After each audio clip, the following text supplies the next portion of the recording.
Now, this week, President William Ruto told the nation that the affordable housing program has been so successful that it is now the major housing project in most major towns in the country.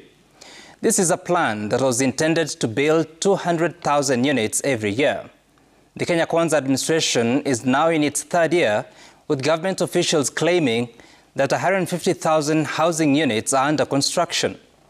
Only that the Kenya National Bureau of Statistics, which is the official government source of such information, puts that number at 54,319 housing units valued at 122.6 billion shillings. That is up to December 2024. Is it possible that over the last 5 months, nearly 100,000 units have been commenced? Still, with a target of 200,000 units per year, that is still a miss on the target. But that's not the point tonight. The affordable housing agenda has entered into the markets. And we are not only using that housing levy kujenga hiyo affordable housing. We are using it to build the markets. You may recall that at the inception of the housing levy in 2023, government-allied politicians traversed the country popularizing the idea, and the plan was bigger than the houses. Housing plan is not so much about the houses. No. This affordable housing plan is more about the jobs for young people than the houses.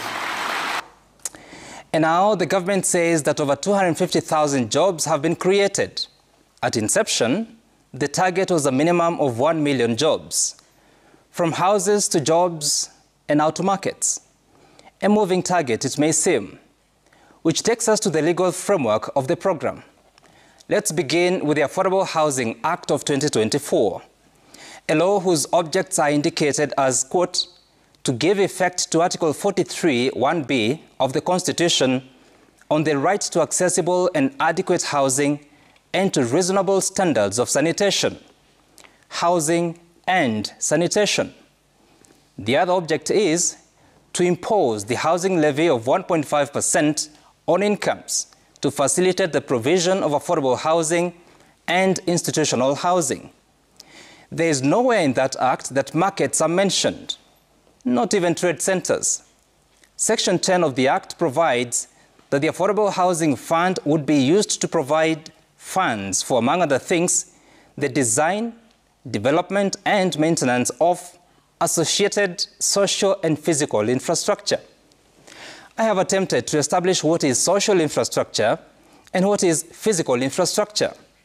There's nothing in it that suggests that markets are social or physical infrastructure associated with houses. Hospitals and schools would be social, not markets. You see, markets are centers of trade, making them economic, not social. How then did the government settle on using the housing levy, a tax on employees, to build economic hubs or centers? Taxing Kenyans, a special levy claiming it's meant for homes, only to use it to build infrastructure that is a county government's function.